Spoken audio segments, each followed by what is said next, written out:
this week on the YourLiveEvent.com Coaches Show is brought to you in part by the Hillsborough Economic Development Corporation. We'll chat with 5 football coaches as the football season is going to be upon us coming up next week in Minnesota. And those coaches include Ada-Borup-West football coach Paul Tinjum as the Cougars open up the year at home on Thursday, August the 31st against New York Mills at 5 o'clock right here on YourLiveEvent.com next week. Also joining us will be John Clark Jr. from Mahnomen-Waubun, and we'll hear from Darrin Byklum from Polk County West as they preview their upcoming football seasons. In the second segment, Peter Naatz from the Hawley Nuggets and Brian Nelson from the Fertile-Beltrami Falcons join the conversation. And in our final segment on the show, we'll wrap up with our edition of the Senior Spotlight. This week, we head to Sacred Heart, where fellow senior Mike Gapp will preview his upcoming senior year for Polk County West football and for Sacred Heart basketball and baseball. And then we'll wrap up the show with a Minnesota State High School League update with John Millea. But let's kick off this week's edition of the YourLiveEvent.com Coaches Show with Paul Tinjum. Well, as we get our season underway, high school football in Minnesota about ready to begin. We've got to practice a weekend change now, and of course, gearing up for scrimmages. And then, of course, the first week of the regular season as we visit with Ada-Borup-West football head coach Paul Tinjum. Paul in his 10th year coaching in Ada-Borup-West football back in Section 8. Class A, and looking forward to what should be a fun season upcoming. And Paul, I know, we're just looking at roster, looking at returning players. You've got some skill players back. You've got some talent, guys that are back ready to play. First week of practice. How'd things turn out here for the first week? Things are going pretty well. I think we're sitting at 38 guys right now. Got a couple guys sitting out already with some bumps and bruises, but like you said, we have a lot of skilled players back. We have 38 guys on the roster. 38, not just all guys. We have a couple ladies with us as well. So 38 students on our roster, and I think we have out of 38 players, I think we have about 40 receivers. So we are pretty deep at the receiver spot. I wish we could transform some of our receivers into some other positions, but we definitely have some skill on the perimeter as far as catching the ball and getting open. We have to replace a 3-year starting quarterback. We have to replace I think it's three starters in the O-line. So we have our work cut out for us for sure. But yeah, we've made a lot of progress this week, and things are going pretty well. You never really know until you match up against somebody else and go against other people. But we're pleased so far, and we'll find out a lot more after next week and get to the scrimmage next week and see where we really are at.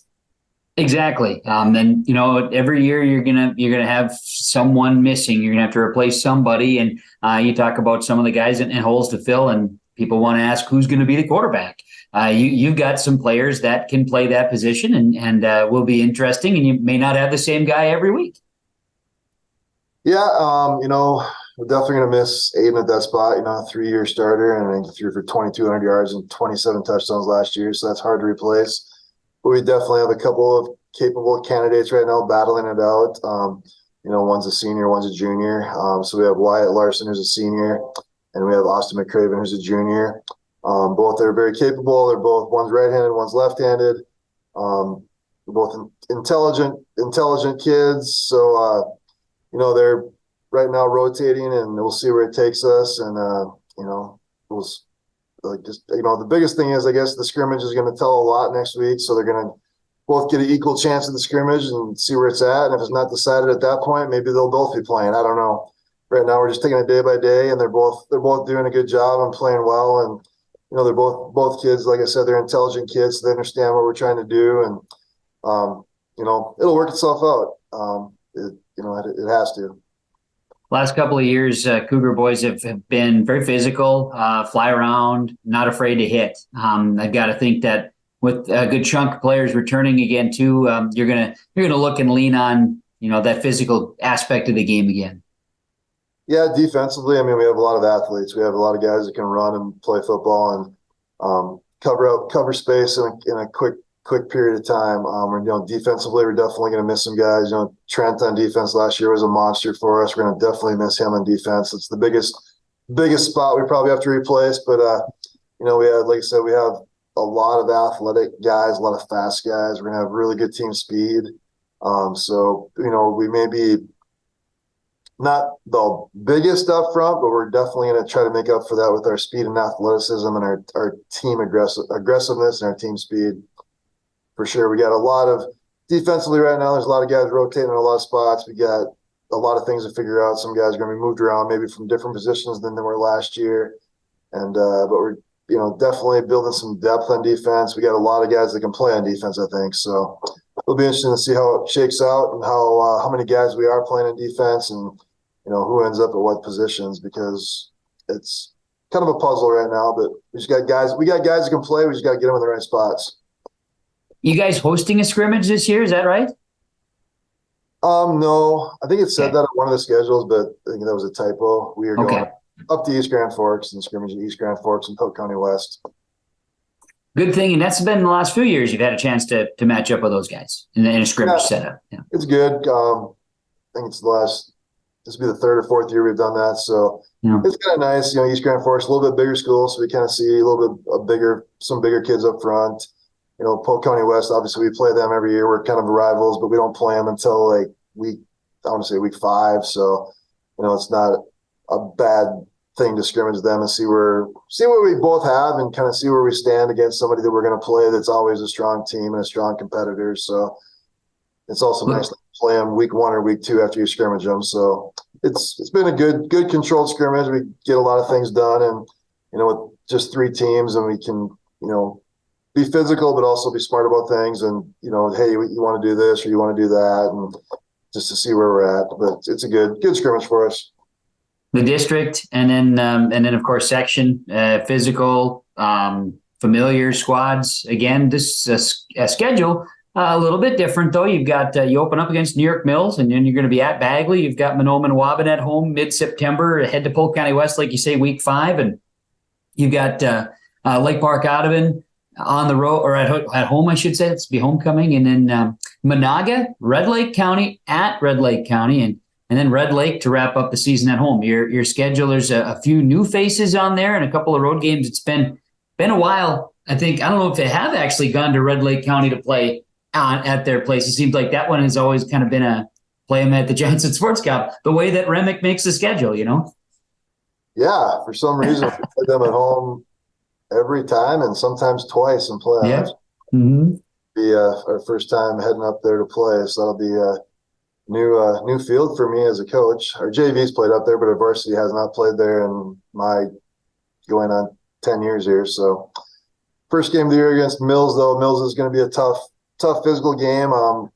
They've lost some good players as well. Everybody graduates seniors, but I know they're going to be tough. Their trademark is to be very physical, and Matt does a good job of coaching them, and they're always ready to play. And the last 3-4 years there, they've been a really solid team, and they've had some really good success here. So it's gonna be interesting to see.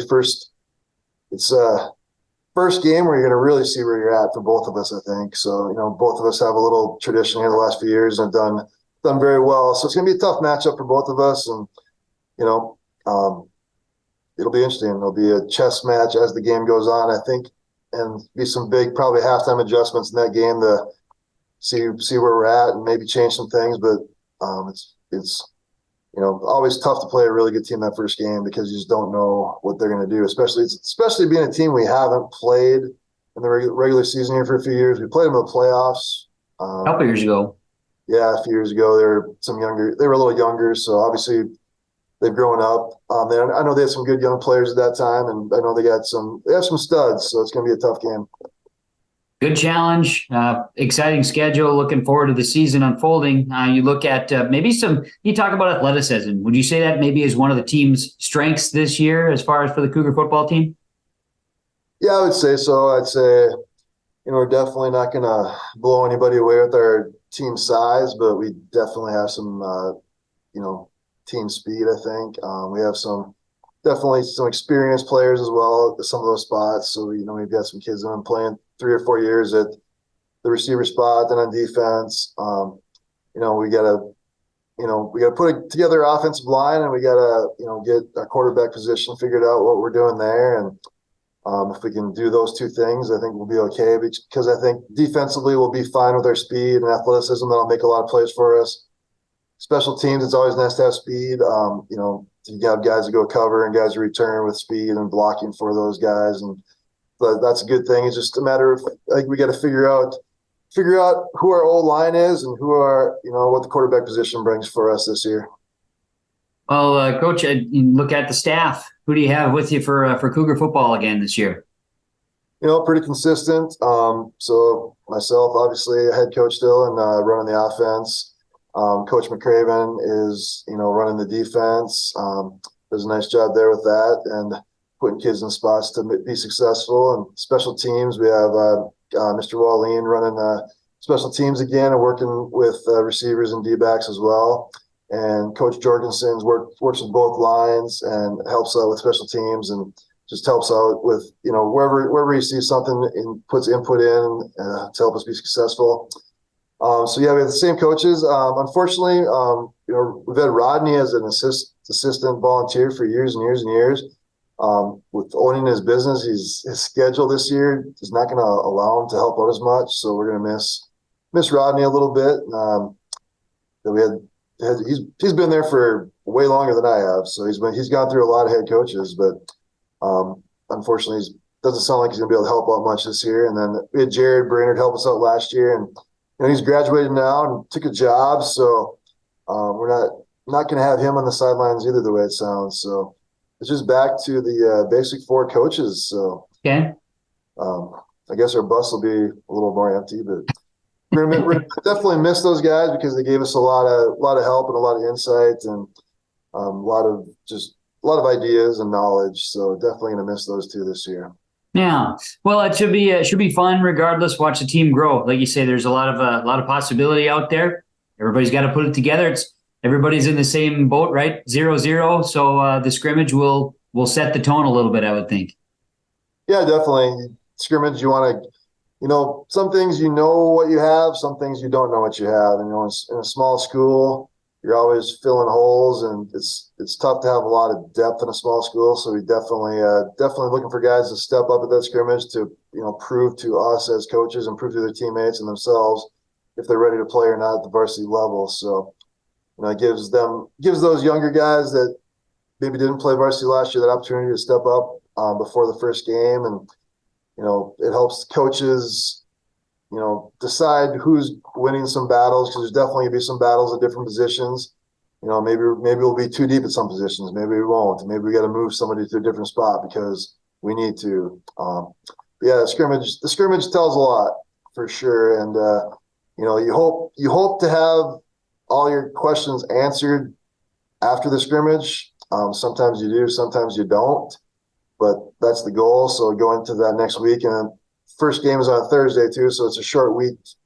Week one's a short week to get ready too. So you definitely want to have your questions answered after that scrimmage and be ready to prepare for the first game, which is New York Mills. So, hopefully that's the case. But if not, we'll go from where we're at and do the best we can, and try to coach them out the best we can. And we got kids willing to work hard and kids willing to listen and do what's best for the team. So, hopefully week one shows we're ready, and we as coaches have the kids ready to go, and hopefully we play a good football game and hopefully come out on top. It's going to be a challenge for sure. Always the goal. Get off to a good start. Yeah, if you win, great. If you lose that game, hopefully you come away with a lot of things you can learn from and get better from as well too. So, sometimes a loss isn't always the worst thing in the world, but we definitely don't want to lose week one. So that's right. Well, Coach, good luck to you and the boys and gals. As mentioned, a couple of gals on the roster as well again this year. Good luck as preparation continues and leading up to week one against New York Mills. Appreciate the time as always. We'll stay in touch and see the season unfold. Okay, sounds good. Thanks for the coverage. You're welcome. Ada-Borup-West head coach football, Paul Tinjum, joining us here today with preseason previews as we chat with R&J Broadcasting Incorporated. Live, work, and play here in Hillsboro, North Dakota. The Hillsboro Economic Development Committee can assist you with information and support for business and housing. Experience Hillsboro. More at 104. We're going to be joined today with the preseason coaches interview. We've got the head coach of the Mahnomen-Waubun Thunderbird football team joining us. John Clark Jr. is with us. Rays, thanks for taking some time here today. We're back out in the football field. Got about a week under your belt. Tell me, what do the Thunderbirds look like this year? How's this first week gone? You know, it's actually been a really good week. It's kind of different for us. We were not able to have morning practices due to Mahnomen school starting early, so we had teacher in-service days. So we only had practice in the evening, which is totally different, but thought our kids adapted well to that. We have really good numbers, so that's great to see. I think we have 51 if they all show up, which is outstanding, and a good mix, across the board from seniors to juniors to sophomores to freshmen. It's good high numbers in all four classes, so makes for competitive practices. And I thought, that first week it's pretty monotonous because you're going through the same drills over and over and over again, and the boys are itching to hit and tackle somebody, and they can't do that yet. So I thought they handled it well and laid a good foundation. So you said somewhere around that 50 range. You've got you lost quite a few seniors out of last year. Who do you got coming back that has some experience for you this year? We have a dozen seniors, and with starters coming back, Carter Clark, Tate Osie's going to see a lot of playing time. Mike Weaver, Joe Sleddy, Jamison Donner, Dawson Darko. And other kids that are going to see playing time, Benizens, and Kobe Weaver's a kid that's going to play some for us. And the other ones are looking at, some backup roles and going to fill that in. John Refshaw's coming off a knee injury, and you got Peyton Stock, who's coming back from injury from last year, and Jacob Burkhart that's fighting for playing time. So, it's great when we have 12 seniors and, they're competitive kids.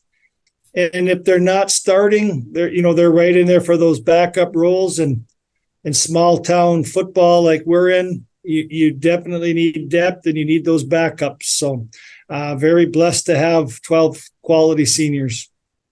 And this is a program that senior leadership has been key, and you've had some great seniors. So I'm sure, these kids coming in, they know the routine. They kind of know what to expect coming into to a football season. Yeah. And, like I said, great group, but great attitudes. We've already had a couple kids that have volunteered to switch positions, to move to the offensive line to help our team. So, that's the greatest attitude you can have is what's best for the team.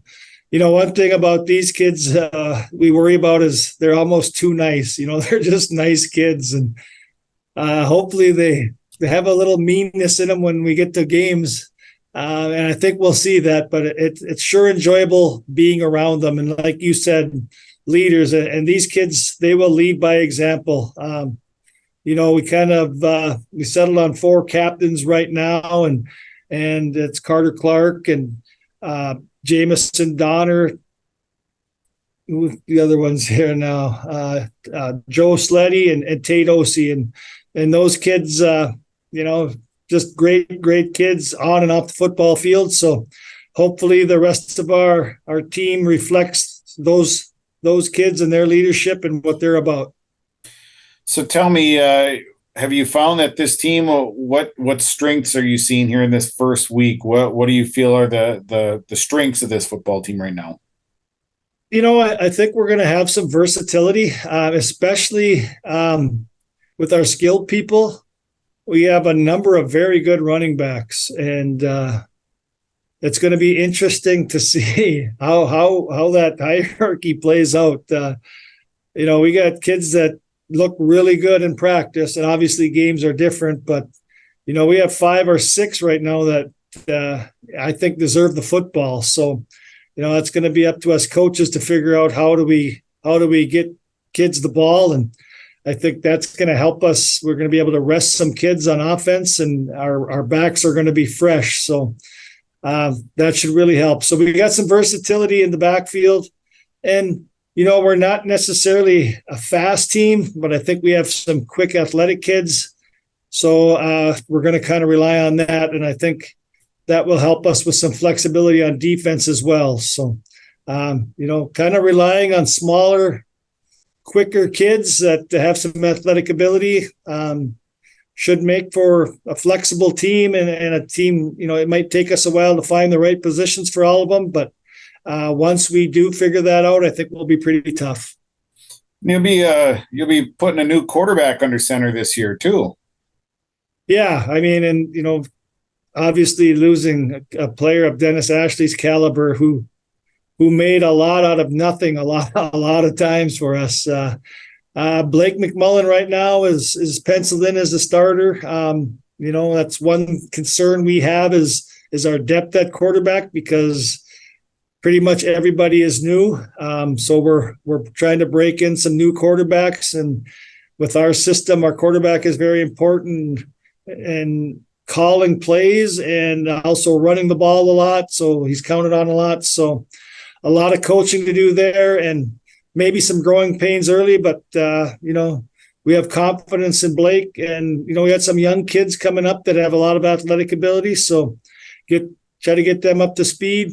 But definitely, that's a position that we're focusing on. And obviously, a lot of schools do, a quarterback's an important position. So we may end up trying a few kids. Some of our running backs that are really good, they're going to get some reps there as well. Well, I know, coming off of the successful season last year, I'm sure another year where the Thunderbirds have the target on their back. So I'm sure your kids are aware of that.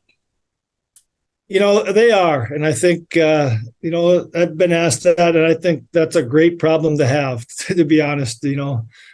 Some can call it pressure, but I just think that's an honor that you can carry, that, hey, teams really want to play you and they want to beat you, and that, that's their game. So I'm glad that we have that respect, and I'm glad we get our other team's best game, because it makes us better. And our kids are good at understanding that we have a strong tradition here, and they want to live up to that. So I think you see a lot of hard work at practice wanting to live up to that. So great problem to have, and I think our kids accept that challenge and they look forward to it.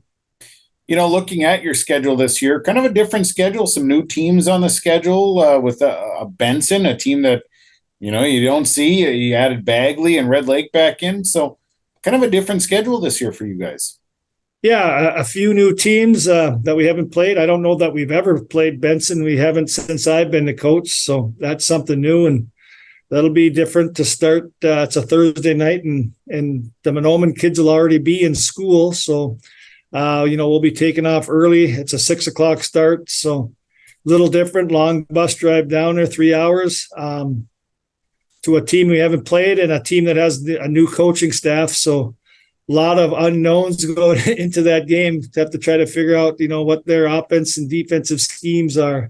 That's always a little worrisome. And a team like Bagley, I know a lot of really good athletes, and they were playing much better football at the end of last year. So Red Lake is trying to build. So look forward to playing them. And then, our stalwarts, Polk County West, Ada, Red Lake County, and Lake Park, all of those teams are going to be tough teams. So should be a very competitive schedule. And, the old cliche, one game at a time. And that's what we'll be looking at right now. We're pretty much trying to focus on ourselves, trying to figure out where we should be lining kids up and who our best ones are. And then, after next week, we'll start focusing on Benson. How about as far as coaching staff, who's helping you out this year? We got the same old crew. I still say I think we have the most years of coaching experience of any team in the state. Todd Johnson back as defensive coordinator, Bob Larson back as O-line coach, Steve McMullen's back coaching the D-backs and receivers. Bomber Clark is back for his 400th year coaching the JV and helping with probably every position. Josh Kemper's been around the game a long time, back with helping linebackers and tight ends. And the one and only Ken Visor-Bevan's back helping with the O-line and D-lines. So I think literally dang near 200 years coaching experience. So great to have all of those guys. And, that's one thing to being successful is having that continuity, and we've had it. So pretty special coaching staff, I think.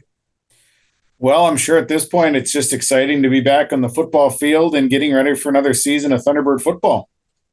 It is. It really is. And like I said, each team has its own unique little personality and their own quirks. And this is just such a fun, lighthearted crew. I mean, they just get along. Like I said, a little worried that they're going to be too nice. But hopefully once we start hitting a little bit in practice next week, we see some of that meanness when we're scrimmaging, and they can be buddies afterwards. So just fun group to be around. Like you said, Sean, it's an exciting time of year.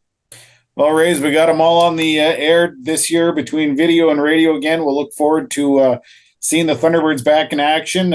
Appreciate the time and best of luck with the season. All righty. Thank you very much, Sean. It's John Clark Jr., head coach of the Mahnomen-Waubun Thunderbirds, joining us here in a preseason coaches interview. James Martin's here with you. Today we're looking at Minnesota preseason football, and we've got Polk County West head coach Darrin Byklum joining us. Darrin, good to have you with us here today. And 5-5 last season, made it to the section semifinals, and came out just short to Mahnomen-Waubun. Your thoughts on last season coming into this season?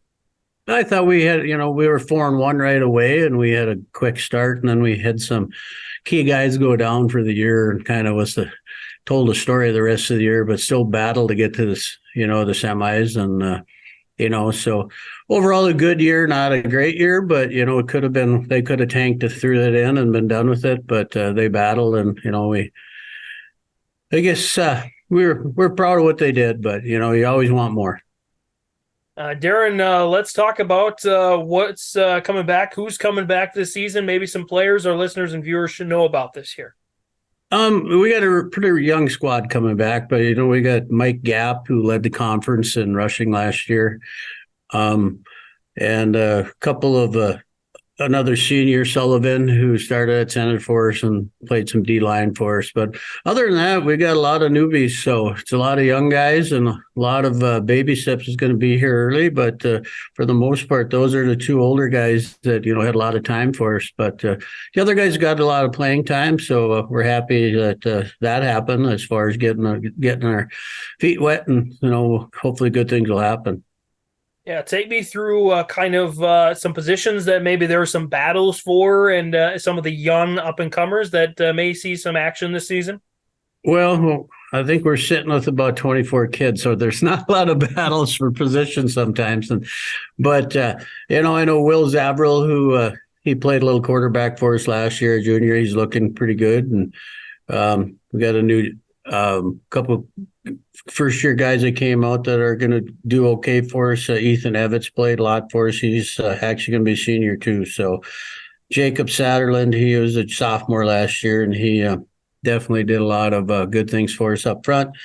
And Greg Downs, another sophomore that's going to be a junior. And I think a big surprise is Francois Lemire. He's going to be a sophomore, and he put a lot of time in this year in the weight room and stuff. So we got a good nucleus of kids and a very good nucleus of young kids. So out of the 24, there's a lot of athleticism. So we're happy for that. Sometimes less is more, so we'll see. It's kind of like a puzzle, we'll keep putting the pieces together until we get a picture. So talk about the puzzle. Of course, included in that puzzle is the schedule. I know there are some unique changes from year to year, but mostly it stays the same. Walk us through the schedule this year and some highlights. Well, we start with West Central area, who we know nothing about. We've never played them before. I believe they were 2A last year. I think they're 1A this year. Then we start with Mahnomen-Waubun, who we after that, and Bagley, Ada, Red Lake, LPA, Monaga, and Red Lake County. So nothing's easy for us. So we'll have to, it's nice to play those teams you haven't played before too. So it's just different, they don't know your tendencies, you don't know theirs kind of thing, but we got a tough one right away, and obviously week 2 also, so we got a first, so we'll find out where we're at right away. That's for sure. Coach, you've had a lot of opportunities to, going back to something earlier in the interview, put a lot of puzzles together. Season 34 for you. Where do you think the game has gone between back then and now, and what have you learned in all those years? Well, I don't know. I think I don't see the hard hitting kids like I had years ago. It's you get a few of them, but it's not that knockdown, drag out kind of mentality like it used to be. But it's a lot more speed than it used to be, I think, sometimes, and a little more finesse to the game. But it's not the old days where if it's not broke, there's no bones sticking out, you go back in. So so it's changed a lot, and then for the safety of the game too, it's good. But I think that's the big thing, is the emphasis on safety and things like that. Coach, as we're getting closer to kickoff, anything else you want to mention to our viewers and listeners out there? I don't know. We're just, we're not many, but we got plenty of what we got, so we're pretty excited about some of these kids, and they put some time in, and, it's just, it's going to take some baby steps, and, we'll see where we're at week 1, week 2, and reevaluate, and we'll move on from there. But like always, we're excited, and we'll get things figured out. We always tell them that we'll get it figured out. There's always kinks and curves in the road, but once we get to the straight and narrows, we'll get after it. Polk County West head coach Darrin Byklum joining us to talk Minnesota preseason football, and of course, Polk County West.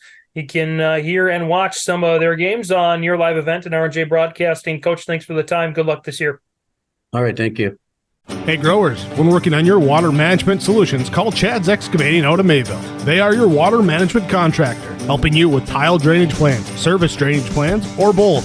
Remember, water management is a lifetime investment. Call Chad 701-430-0182 to get your water problem solved. For more information, follow Chad's Excavating on Facebook. For tile drainage and service plans, call 701-430-0182. Chad's Excavating out of Mayville, helping farmers grow. Do you want that new boat? Are you building onto your home? Maybe you want the new camper or ATV. Dakota Heritage Bank can help you. This is Dustin Nagel, president at Dakota Heritage Bank Hillsborough location. You can visit with me or our other loan officers to help with loans and lines of credit from Dakota Heritage Bank. We are serving you with locations in North Dakota and Northwest Minnesota. Dakota Heritage Bank offers financial services you expect with a local perspective. dhbanknd.com. Dakota Heritage Bank, Equal Housing Lender, member FDIC. There's more at 104. Hillsborough, North Dakota has everything you need on your next road trip. Food, fuel, fun, and family-friendly activities. Stop by and fill up your tank or grab a bite to eat. Have a blast at Goose River Golf Club, the swimming pool, or one of our beautiful parks. There's even ice skating and cross-country skiing. Take in the sights or stay the night so you don't miss a thing. Experience Hillsborough and see why there's more at 104. We continue the football conversation with Brian Nelson from Fertile-Beltrami. He's on deck. But first, let's hear from Hawley Nuggets head coach Peder Naatz with our own Kevin Kochman. Opportunity to chat with Peder Naatz, head coach of Hawley Nugget football, as the Nuggets get ready to fire up a new season. Practice is underway, and Hawley football coming off of a 2-7 season a year ago, and I think this is year 24 for you, Coach Naatz. An opportunity to get another crew of Nuggets out on the football field. How's practice life been going so far? Kev, it's been a really good first 4 days. Our kids have had a great attitude. They've been working hard. There's been energy, just a renewed source, a renewed type of energy.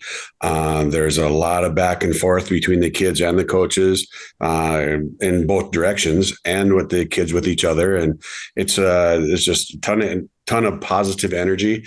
And our kids have done a ton of work in the off season in the weight room. It's becoming contagious. It's not completely rampant yet, but it's contagious with that off season and off the field work. So we're really excited about where we're at right now, especially installing a new offense and just where we're at. No one's lost their composure at practice, coaches or kids. It's been a super positive first 4 days. And there's, year 24 sounds incredibly long and whatnot, but I've been chomping at the bit to get going with this football season for quite a while. And I think that's probably due to a couple things, but I think I finally adjusted to having 2.5 more weeks of summer. So with not coaching track, and this for the first time in a long time, summer has been the perfect length, not too fast, never too long, but certainly didn't go by too fast. So we're just excited, and I rambled on here. So, we're excited about things. You're on board. This is great. And the maroon and gold, like you say, some difference. And I caught you saying a new offense. There's some changes. You got a different offensive structure, and Coach Schmitty it's going to be a different sideline. It is. He's been a staple of this program and one of our mainstays, and a tremendous leader for many, many years. He's enjoying the twilight of this summer at the lake in his new home and his new dwelling, and that's good for him. He's got the opportunity to move on and do some things that the little more mature people are able to do right now. And we wish him all the best. And obviously the thanks for all of the input he's had and leadership, and keeping me in line, keeping other kids in line, bringing things to the table. And so it's a new offense. We've got some new things going. The kids have a renewed sense of energy, and it's ready to hit the road running. I'm not going to delve into the X's and O's necessarily, because some of that's going to have to be a nice surprise for people when you roll it out. So, but that standpoint, new reason to watch the Nuggets here this year, to see some of the subtle changes and not so subtle changes. Yeah, I think it's going to be fun. The kids are enjoying practice. None of it has been drudgery. There's a ton of repetition, but with new things, that's what it takes to get good at it and get confident with things. But the kids are going to have a great time playing this type of football. Fans are going to enjoy watching it. I certainly hope. I hope if we can execute it according to plan, then the fans are going to have a great show as well. Not that we never have had put on. When we've had good teams, we've been fun to watch as well and been very explosive also.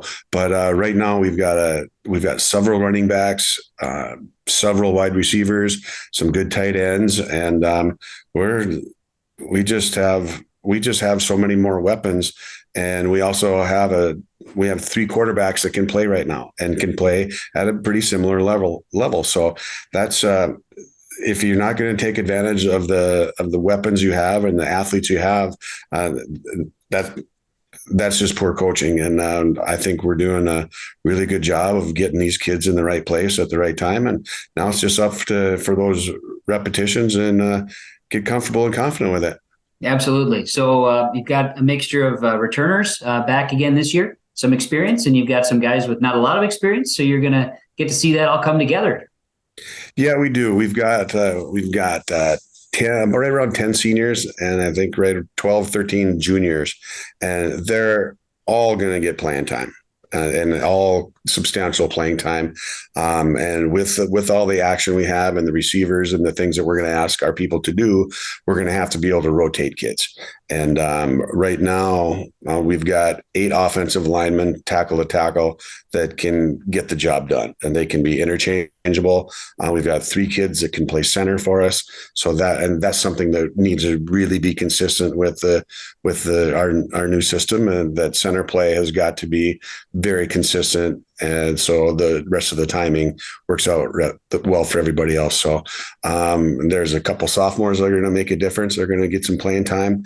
And we have a massive group of freshmen there. I think we have 23 freshmen, 23 or 24. And that's a super talented group of kids. They don't have a lot of big kids or really any big kids yet, but they do have some hard-nosed kids that have played line and will continue to do that. But we're on a positive trajectory right now for sure. Great to hear. You get a chance to get the guys out here this next week and practice and scrimmage in Mahnomen. That's where you put it all together in practice. Once you get out and get that scrimmage, you get the guys against another opponent. That's where you get to really see some of that stuff come together. Yeah, we're a little over a week away from that, Kevin. But then we did talk about that today at the end of practice. We're excited about the new stuff. We're doing well with it, but we're going against guys standing there holding hand shields and holding dummies. We're not in contact yet. We're not tackling yet. We're not doing that kind of stuff yet. And we're a week away from that. And we reminded our kids that just because it looks good right here doesn't mean we're good. It doesn't mean things are just going to happen. So we have to keep improving day to day, and every other cliche that goes along with that. But here with new stuff, we just have to we need to get into some competition to really see which kids belong out there, and they'll be ready for it by the time we get there next Saturday. You've got some great matchups on your schedule. Road games with Perham, Roseau, Barnesville, and Warroad. You've got Frazee at home, Park Rapids, Pelican Rapids, Crookston. A couple of Thursday night games too. I know we've been talking about officiating, and you know the deal with that. But Northern Valley, especially in northern Minnesota, we've had to do some shuffling the last couple of years. So some Thursday nights rather than Fridays for football. That is what it is. If when you're a coach of high school kids, you have to be resilient because they're like rubber bands. They're bouncing off the wall one time, they're going somewhere else. And we ask our kids to be resilient as well. And they have for the most part. We had the pandemic a few years ago where, okay, we're not playing. Okay, now we are. Now we're not going to play here, but we're going to play there. And just all those different variables that went into that horrible 2 years. We asked our kids to just go with the flow. Whatever happens. Let's do this. And our kids did a nice job of being resilient and bouncing back and doing what we asked them to do.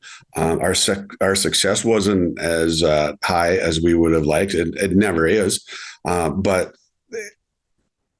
just, it is what it is. If you can't make chicken salad out of chicken poop. And that comes from Lee Eklund a long time ago. And it's just like, you can't do something if you don't have it. So they don't have enough refs. We can't play on Friday night. We just have to be resilient and get our butts out of bed on Friday morning and get back to school on time after we go to Roseau on a Thursday night. So that's just one of the bumps in the road and things that you just have to take with it. On the positive side, we're going to have a Friday off. We can go watch other teams play. We can take the night off, take the afternoon off. You got a 3-day weekend. Hey, there's nothing wrong with that either once in a while. Exactly. And it's more than just winning and losing, a lot of lessons, and the kids are learning that. But I think, taking away some of the conversation is and having conversations with some of the, other coaches in Hawley program is that weight room is a nice one you got right there, and it's getting used and has gotten some more use. So the buy-in is happening, which is great to hear that. It really is. We've got Noah Nelson's put on 30 pounds since last fall. He's 210 pounds now. Was a 180-pound quarterback last year at 6'3". Now he's almost 6'6", and he's 210 pounds. Jack Ames is almost 220 pounds. He was playing last year right around 200. Those are just a couple of the extremes as far as growth and increase in size and strength and weight. But we've got a ton of kids that have. Dane Hinkle has transformed himself into a kid who's going to cause some problems this year. And I think one of the most visible changes and one of the most recognizable things that people are going to see is you're going to hear Tyler Girai's name a lot this year. He is just jacked right now as far as being a physical specimen with his strength. He works concrete all summer, plus he's been lifting 4 or 5 times a day after work. So that's just a testament to his dedication. And we've got a ton of kids with that buy-in. We don't have them all yet, but it's getting better and it's becoming contagious, like I said. Who do you have helping with the coaching staff this year, Peter? Well, Nick Burcham is back again as our defensive coordinator, second year in that role. Aaron Haugen, our favorite son from Pelican Rapids, is going to be running our offense as our offensive coordinator.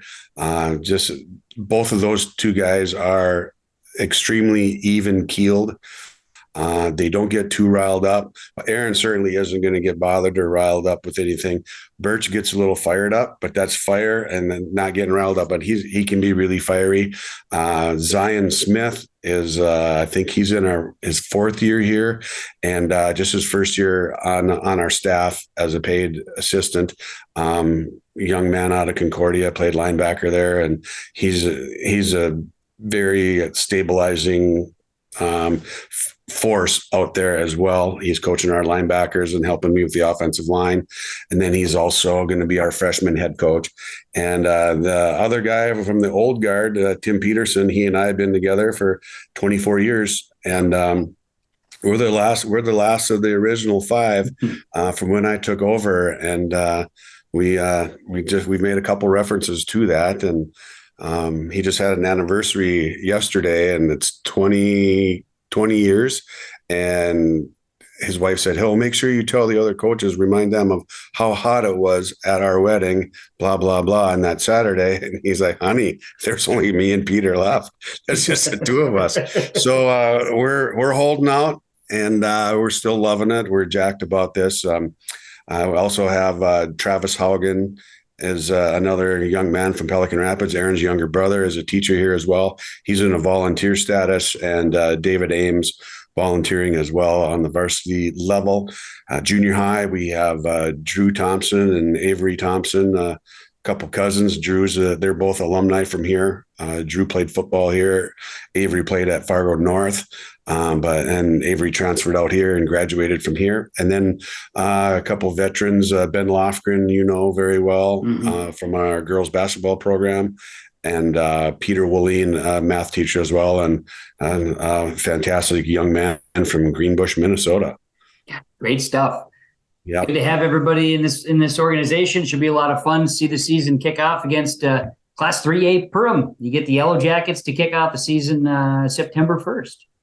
Yeah, that's what, a couple other people have asked how it's going to go. And I think that first night out, regardless of the outcome on the scoreboard, if we play well against Perham, I feel that we'll just grow and continue to get better through that. And then it'll also be a really good test, not a test, but that'll be a doozy, a real snot rocket right off the bat and the first night out. So it's that's going to be a telltale sign how we play and how our season is going to be.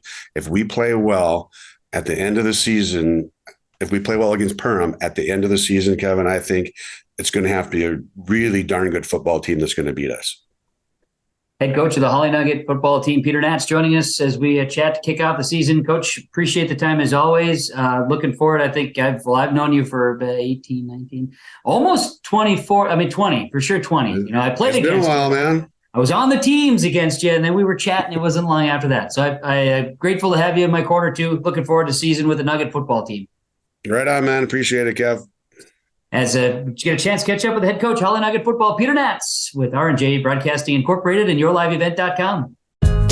Hillsborough Economic Development Committee provides information and a support for small businesses. Experience Hillsborough. More at 104. James Martin's here with you, looking ahead at preseason Minnesota high school football. Please be joined by the head coach of Fertile-Beltrami and Brian Nelson. And Brian, thanks for taking the time out of your busy schedule to tell us a little bit about your team, and thanks for being on. You bet, and thanks for the coverage. We have a good number of kids out this year. We're a little bit low in the senior group. We have 2 seniors. They're going to lead the team this year. It's Caden Swemby, our quarterback, free safety, and Derek Sorensen, fullback and outside linebacker. And they've done a good job this week. And we have 12 juniors, 15 sophomores, and 11 freshmen. So we're very excited about the numbers we have. We're hoping we can keep them all out and all healthy. And, we lost quite a few good players from last year's team that made it to the semifinals. And we've been working hard this week to kind of replace those guys. He's ready to step up to the challenge and hopefully even find some backups for certain positions as well. Yeah, talk about that run to the state semifinals last year. A great regular season, and just came up a little short. Tell us about that run last year. Yeah, the the kids just did a great job. We had made it to the state finals the year before, and we graduated quite a few. We had some good guys coming back last year that were seniors, especially in our front defensive line. Those guys were really, really good. And, they led the team, and they treated the underclassmen so well because there was only 2 juniors underneath them. So we had to rely on a lot of sophomores last year and even freshmen.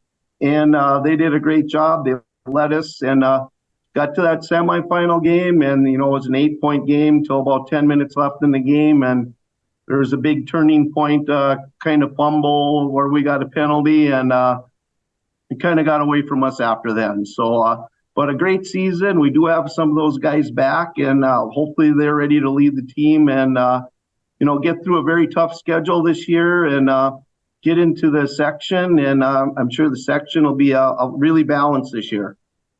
Let's talk about, you kind of mentioned at the top, those guys returning, including your quarterback, Caden Swenby.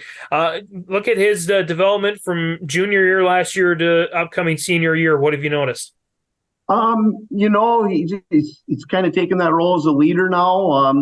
Not saying he wasn't a leader last year, but we have those seniors that did a great job. And, last year he threw for over 1,000 yards. He had 14 touchdowns with only 3 picks. And on defensive side of the ball at free safety, he had 11 interceptions on the year himself. So he's a very talented athletic player, and we expect him to do a lot for us this year. And the other senior, Derek Sorensen, he's played fullback for us for 2 years. And I think last year he had over 500 yards rushing and about 8 touchdowns. And, we lost our 2 offensive ends from last year, and we talked to him, and he's more than accepting the role that he's going to move to tight end because we need a position to fill there, and he's willing to do that. And on defense, he's just a phenomenal linebacker. He's one of our leading tacklers, even as a sophomore 2 years ago he was. So we're looking forward to those 2 seniors being back and leading this group. And we have some pretty talented kids that are underclassmen too. Isaiah Wright, who started as a tailback last year for us as a sophomore and played quite a bit as a freshman too. He rushed for over 1,500 yards. He had about 350 yards receiving and 28 touchdowns. So we're looking for him to have a phenomenal season as well. And Jonah Harson's going to go into that fullback spot. He had about 300 yards rushing. He's a junior, and about 5 touchdowns last year too. He's done a lot of work in the weight room. He looks strong. He's a fast individual, and we're hoping he does a lot of good things. He came in and played some defensive linebacker for us last year and did a great job. And our other back is Briar Strem. He's going to be a sophomore, and he had to come in a few games last year when we got dinged up a little bit, and he did some great things, and he had over 300 yards rushing and about 5 touchdowns as well. So those are the guys we're looking to in skill positions, but, it comes down to those guys up front, and we lost some good ones, but we do have a couple really good ones coming back. We have Caleb Stoltman coming back at guard, and he's a junior, and our center's back. Jack Leiser's coming back there. Very important position to have. He just does a phenomenal job snapping, whether we're under center or in shotgun. And those guys were fortunate last year. They didn't have to play much defense. This year, they're going to have to probably play both ways. So they're in pretty good shape. They've done a lot of lifting too. So we're going to look at those 2 guys to really, really anchor our line. Ryan, give us a quick rundown of the schedule, some highlights, any changes from the past year? Yeah, we have quite a different schedule this year. It's pretty a tough schedule too. And, we open up with a Border West team, which is a combination of Wheaton, Hillcross, Wheaton, and Clinton, Beardsley, Graceville. They joined together. Wheaton was in the semifinals in the other bracket last year when we were there. I'm expecting them to be one of the top teams. They've been in the state playoffs, I think, the last 2 years, maybe even 3. So that'll be a tough challenge for us game 1. Then we go to Park Christian, who I think have new coaching staff, so you never know what's going to happen there. Then we go to Warren and the Ponies. Tony does a great job there. That'll be a great game. Winnie Mac, who, Aaron Cook's had some phenomenal teams over the years. And I think he's really looking forward to this year. He's got a very, very explosive athletic or running back receiver. Then after that, we go up to KCC. We've never played them before. And they were in the state tournament the last 2 years too. Corey does a great job up there. It just happened where we played the team they had played the year before. We exchanged scouting reports on them. We played Mountain Iron Buell the year before. They played them last year. They played Ogilvie the year before. So he gave me theirs. So he's a great guy, does a great job. Phenomenal program up there. Play Norman County East, who always gives us just a whale of a ball game. Dustin does a great job over there. We play Clearbrook-Gonvick as well, who I think Casey does a great job at their place. They have an explosive running back in Chernus. They have another kid that a wing back that's very quick, and their quarterback's back. So I think Casey's going to have a really good football team too. And Northern Freeze, who we played before last couple of years, I know they have a lot of kids back. They have their quarterback back. So very challenging schedule this year for the regular season. Brian, anything else you want to mention to our viewers, listeners in the area about Fertile-Beltrami football 23? We're working hard and we're hoping to fill those roles. And, the big thing, and it goes for most of the small schools around here, is get through that season healthy, prove every week, find guys that can fill in gaps here and there, maybe give kids breaks, and, get to that section playoff, and hopefully you're a sound team where you have all your players, nobody got hurt, and then try to make a run. Fertile-Beltrami head football coach Brian Nelson joining us on our fall football previews for Minnesota high school sports. Should be a great season. We'll look to have some games for sure of the year this season. Brian, thanks for the time and best of luck this year. Well, thank you, and thanks for the coverage. Hey, look, I found Bigfoot. How tall is he? What?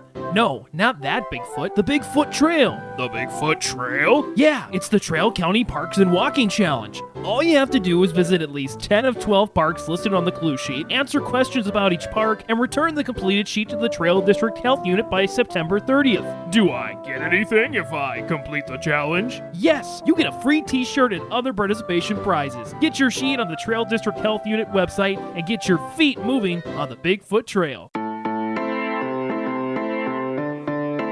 Bank of North Dakota wants you to be confident when it's time to make student loan decisions. Visit bnd.nd.gov/confident to calculate the maximum amount of student loan debt that is recommended based on your career choice. You can also learn how to apply for financial aid and get tips to cut education expenses. Visit bnd.nd.gov/confident today. Treat yourself to a great career at American Crystal Sugar Company. Team up with quality people making quality products. Full-time and year-round in a stable business. With great pay and benefits including time off available from day one. American Crystal Sugar Company invests in you to promote your continued growth and career advancement. Grow your career doing your best work within the world's best beet sugar company. Apply online today at AmericanCrystalCareers.com. Our final segment this week is an update on the Minnesota State High School League with shot clocks coming into play for basketball this winter and boys volleyball being sanctioned, which is around the corner. But first, let's hear from our senior spotlight. Here's Mike Gapp from Sacred Heart. Well, part of our senior spotlight this week, we dive into the Minnesota side as they're gearing up for their fall sports season as well. Join us as a senior from Sacred Heart, that is Mike Gapp, also plays part of that co-op on the football team with Polk County West football. And Mike, I've asked a couple of seniors already in prior shows, is it crazy to think that it's your senior year already? And what are you most looking forward to your upcoming senior year, whether it's on the gridiron court or just in the classroom here, Mike? Yeah, it's crazy. Came up really fast from freshman year. Looking forward to have fun with all the teammates that I've seen grow since 7th grade, and they've seen me grow looking up, and just excited to be around friends and everyone else in the classroom. What's been a favorite memory for you so far, sports memory, Mike? Obviously, you still got a senior year to play. You still got opportunities on the baseball, basketball, and football field to make some more. But what's been one of your favorite 1 or 2 memories all time? My favorite basketball one is when we beat Cass Lake Bena to go to state in double overtime. And then in football, when I came back versus New York Mills my sophomore year when my brother was a senior, that was a fun game. Take us through that Cass Lake Bena game. What was it like going through overtime number 1, overtime number 2? The buzzer finally sounds, you know that you're advancing, and just take us through what was the emotion like for you and your teammates in that one? It was great. A lot of us didn't even know what to think because from the beginning of the season, we didn't think that we'd ever be there, but had a couple players that were good and helped us through. It was a lot of fun. So the football year coming up, give us a little preview what to expect with Polk County West football and who might be some guys in your team that you're going to be kind of relying on as the season continues with yourself here, Mike. We rely on our line a lot. We like to run the ball a lot. So a lot of linemen. We have some new ones that are looking pretty good. So hopefully everything goes well. Are you excited to have a shot clock? I know the shot clock in Minnesota high school sports has been a big thing over the years. You know, do you have it? Do you not? North Dakota has one. Minnesota doesn't. You might play with it every now and then if it was a particular tournament where the teams came together or a section game to play. But are you looking forward to having, a shot clock for a change where you don't have to just hold the ball for 2.5 minutes if a team's up by 10 here, Mike? Yeah, I am. It's fun to keep the game moving and not having people just stand around trying to waste time. And how do you think it's going to make a big difference of play, or do you think it's not going to make too much difference of play as you kind of get ready for the basketball season? I don't think it'll make too much difference for our team. There might be some teams where it affects more, but our team is more of a fast-paced type of team, so I don't think it'll affect us very much. Are you a superstitious kind of person, Mike? And if so, take us through. Do you have to put the left shoe on before the right? Do you have to listen to a certain music or have a pregame meal, before you get to a particular sporting event? If you are superstitious, just take us through what you do if you are, Mike.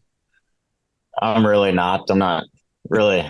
I just kind of show up and just get ready. There's no particular way, or I just listen to whatever other people play on the speaker in the locker room.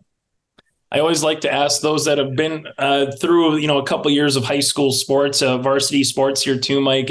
What's something that you learned from, your 8th grade freshman year to where you're at now? If, 8th grade freshman comes up to you and says, what do I got to do to be a good teammate? Maybe, crack the starting lineup, on varsity or baseball. What might be 1 or 2 things that you've kind of learned during your time with Sacred Heart and Polk County West that you'd like to kind of, pass down to the next generation? To try hard in practice. And I know seniors, even now, you might not be the best favorited on the practice squad if you try hard, but it makes everyone better when you try harder, gives them more competition. Final thing for you before we let you go, favorite class. What's 1 or 2 classes that you've enjoyed during your time at Sacred Heart? I enjoy math, and then not really sure. I guess it's just math, but math. Are we talking like geometry, algebra, pre-calc, or all the above? I like algebra. Algebra. I like it.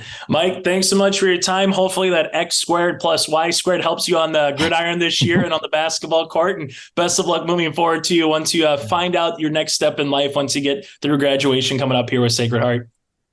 All right. Thank you.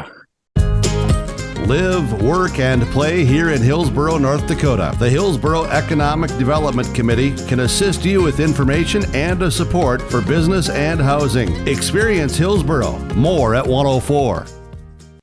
Well, joining us now from the Minnesota side of the border, from North Dakota and Minnesota sports that we talk about here on the YourLiveEvent.com Coaches Show. Not so much a coach, but a guy that talks to a ton of coaches throughout the year. That is John Millea, senior content creator and storyteller with the Minnesota State High School League. First and foremost, John, welcome to the show. And number 2, a lot of storylines, as always, this time of the season as you get ready for a school year. I think football reclassification for some in Minnesota, maybe going from a 9 to 11-man football or vice versa. But the big one, without question, has to be the shot clock rule in basketball once we get to that point of the season in the winter. But what are some other storylines, or are those kind of the main 2, John, as you kind of this year? Yeah, Chase, thanks for having me on here. This is great. Yeah, I think the shot clock's going to probably be the biggest thing this year. And then a year from now, we'll have boys volleyball as a sanctioned high school league sport. So we're going to have some big changes here. The shot clock thing, that discussion's been going on for years, and it finally sailed through, which I think makes sense. And everybody has kind of known this was coming down the pike. I think, the majority of schools in Minnesota probably already have had shot clocks a year ago, or some of them have had shot clocks in their gyms for 5-10 years. So I think that part of it is coming along. Everybody's going to have shot clocks by the time basketball starts. And it's just for varsity boys and girls. We have 4 classes of basketball in Minnesota. So all classes, boys, girls, will use shot clocks. At lower levels, they can use them if they want to. So that's going to be different. But it's weird. We've had the opportunities to use shot clocks here for a long time, and if both teams agree, they could have used shot clocks in non-conference games, basically. And we have some holiday basketball tournaments that have used shot clocks for a long time. So especially the big schools, the big suburban schools in the Twin Cities, they've played with shot clocks. They've used them in practice. I don't think it's a big thing. Now, a lot of the smaller schools, where it may be a little more difficult to pay for shot clocks, nobody's saying we can't afford it. They're all doing it. And the thing I've talked with a lot of small school athletic directors and coaches over the years about shot clocks. It's not so much the cost of installing and wiring. And in some of these old gyms, that's not an easy job, but it's finding reliable people to run the shot clocks. And you guys, North Dakota, South Dakota, there are shot clocks. Everybody knows how it works, but you can't just have some guy off the street here, turn this button on and off. It's not that easy. And I know officials who also work Division II, Division III, Division I college basketball. And they say it's clearly not as easy as a lot of people think. They often have to stop the game, consult with the shot clock guy. Let's get it straight. We're going to see a lot of that. There's no doubt. We're going to see a lot of that with people who haven't run shot clocks. But it's a learning curve, I would guess, by the midway point in the season, it'll be much better.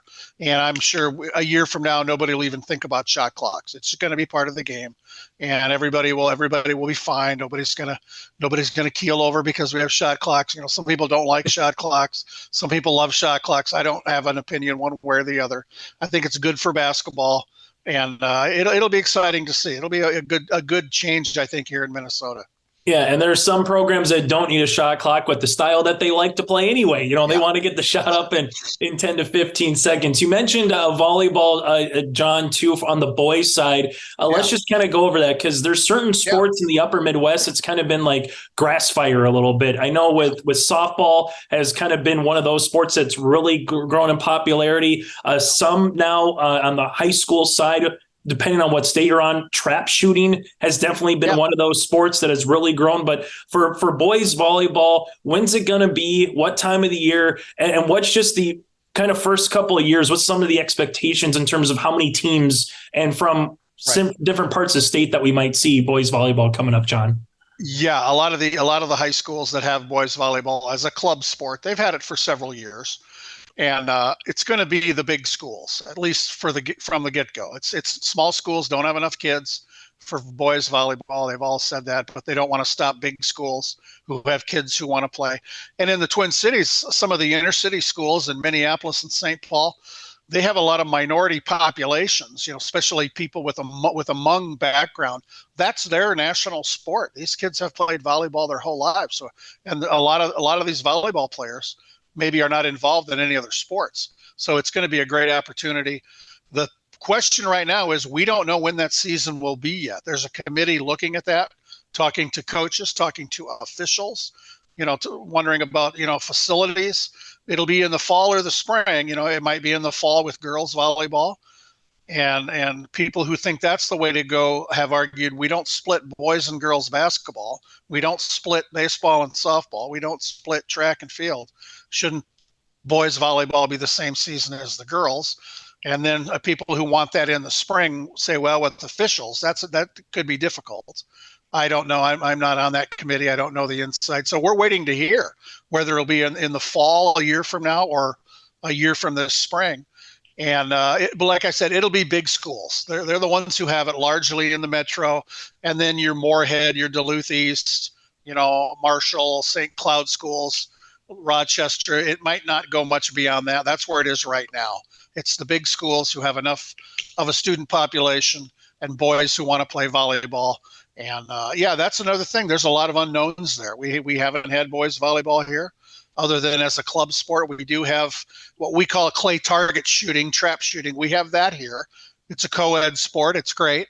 A lot of kids involved in that. So I think the more activities we can offer through the high school league, the better it is for kids. Because there's some kids who are not involved in anything, but now if they find out, I can earn a varsity letter in trap shooting or in boys volleyball. That's fantastic to get those kids involved.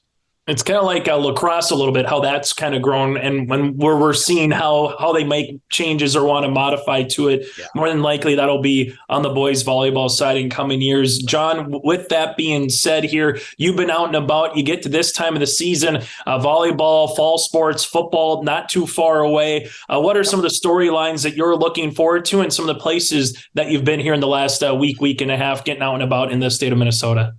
Yeah, I've actually taken a deep dive into 9-man football, which is a new thing for me. I always watched 9-man football, but I've never done 3 stories back to back about 9-man. It just worked out that way. My first John's Journal story of the year at MSHSL.org.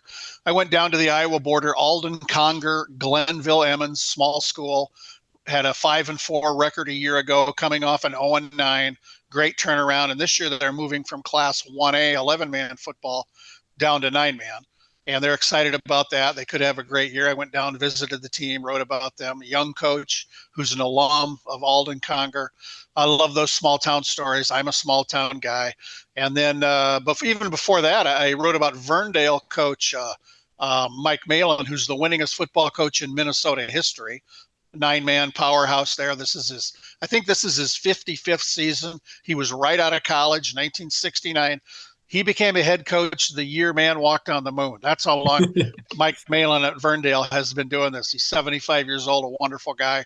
Wrote about him. And then a few days ago, in fact, I was up at Mountain Iron Buell on the Iron Range. They're the defending state champs of 9-man football. And their girls basketball team also won a state title. And the stars of those 2 teams are the son and the daughter of the head football coach. A great little family story. So, it's just an exciting time of year. I've been to some volleyball practices. I was communicating with a cross-country coach today about a meet coming up here in a couple weeks. Soccer's going on. It's just a great time of year. And I keep saying this more every year. This is the best time of the season, of the school year, because nobody's lost yet. Everybody's optimistic. Everybody's working hard, getting ready. Nobody has an L on their schedule yet. So it's a great time of year.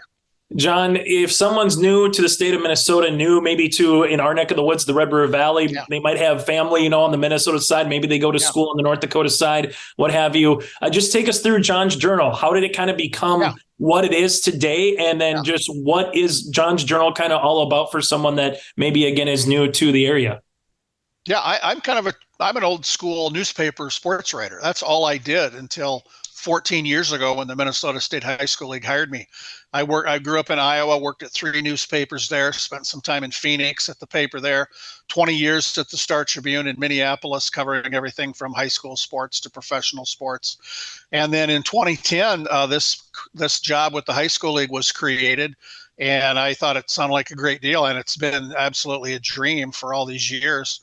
And I travel the state, writing about high school sports and activities. And, and when I say activities, I mean speech, debate, one-act play, all these great things the high school league here does for kids. And if people go to MSHSL.org, scroll down a little bit, John's Journal is there. You can go back years and read everything. It's fun, and everything kind of starts with Twitter or X. I'm never going to stop calling it Twitter. Big eye roll there, Elon. Thanks for nothing. But I'm at MSHSL John, and that's where I love to connect with people and keep them updated on where my travels are taking me, and show pictures of where I am so people can kind of hang out with me. If I'm at the football field in Mountain Iron or the gym in Chaska, whatever it is, I post a lot of photos and let people see where I'm going. So final thing for you here, John, just for most of our viewers and listeners, going to be the Climax Fisher, East Grand Forks, Mahnomen-Waubun, down to the Hawley, Barnesville's kind of the world, the Ada-Borup-West and company. When's the last time you've been out to that neck of the woods? What's a story or two? I know Ada-Borup-West basketball, volleyball on the girls' side, DGF football lost a heartbreaker at US Bank Stadium last year. There's been a myriad of sports. And then obviously the Moorhead Spuds, the COVID year, they went off and it seemed like they broke every offensive record that you could on the football gridiron that year. John, so what's some stories just in our neck of the woods that you kind of remember or some that you've kind of written about over the years? Let's talk about that DGF prep bowl. I was standing on the DGF sidelines and New London Spicer has time for one play. And how often does that work? It doesn't work. You just one play, that's so they were celebrating in the stands. They were, they were counting down. They're looking at the clock and they were ready to explode. The sideline was electric. And then that pass goes up and the little lateral and the guy's in the end zone. And I've never heard such a loud silence as I did on the DGF. Oh, it was heartbreaking. And I've been in that position as long ago as a high school athlete playing in a state championship game, kind of similar finish for my team. I know exactly how that feels. My heart was broken for them. As cool as that was for New London Spicer, when there's a miracle play like that, ask the New Orleans Saints, the Minneapolis Miracle, somebody's just had their dreams dashed, but a great year for DGF. I was really impressed by everything I saw there. That's really memorable and maybe not in a great way for them, but I'll never forget just that sensation of standing on that side. I'm ready to take pictures of the DGF kids running out, jumping on each other. And it ended up going the other way. But, I've been to Ada, I've been to Hawley. I haven't been to Barnesville for a football game. I keep getting egged on to do that. I'm going to make it. I've been up there a lot. I've been up in the northwest part of the state a lot. I don't have anything specific right now. There's a big cross country meet in Perham coming up here next week, the Brave Like Gabe 5K. I might make it to that. I'm talking with Jeff Morris, the Perham cross country coach, who does a great job. So yeah, I've been around that part of the state. I've been doing this a long time. I've been all over, and that is a great part of the country right there. Every time I go through a town where you're at up there, and I've been to Fargo for Minnesota section football playoff games, and I'll drive through a town and I think to myself, I could live here. I would like living here. That's pretty common when I'm up in that part of the state. Now, I don't know if I live there in the winter. It's bad enough where I live in the suburbs here, but it's just fantastic. So many great people up there, at the schools and in the pizza places and the cafes and the convenience store. It's just a friendly part of the world. Yeah, and all of a sudden now you had Perham, you had Detroit Lakes, you have Barnesville, just new facilities. I mean, I saw Texas the other day have a $35 million football facility, John. Yeah. I'm not sure when that'll happen in Minnesota ever, but seeing just the upgrade of facilities has to be a fun thing too, whether it's in the Minneapolis, St. Paul suburbs or when you're out and about, seeing how maybe high schools from 100 years ago have evolved to what they are today here, in 2020 decade, so to speak, as we keep moving along. Yeah, it's phenomenal. I've been to the new school, and that's not so new right now in Perham. The whole school is phenomenal. The gym's maybe the best one in the state. Last fall, I was at a football game in Detroit Lakes, saw the Lake Shirts Field House. It's unbelievable. And I know Moorhead's working on their school construction. I've been invited up to see what that's like, and I'm excited to see the new gym. People tell me that may be equal to Perham's, maybe a little better. I'll have to judge that for myself, but yeah, it's exciting. And that just tells you in these communities, the people who vote yes on these things, they believe in their schools and their kids, and it's just a fantastic show of support. And as somebody in Perham told me, we build a new high school every 100 years, whether we need it or not, because the old one was 101 years old, I think. That's a pretty good quote right there. I think that's one that goes in the memory bank, John, I think from here on out. I'll never forget it. Yeah, 100%. John, thanks so much for your time and all that you do, and thanks for everything with us with R&J Broadcasting here on your live event, for making the time. And we'll see you at a court or a sideline of a soccer or football game coming up here soon. You bet. Can't wait to hang out with everybody up there. Thanks, Chase. Thank you so much for tuning in to the YourLiveEvent.com Coaches Show, brought to you in part by the Hillsborough Economic Development Corporation. Join us every Wednesday night at 7 for the latest in prep sports in Minnesota, North Dakota, and beyond.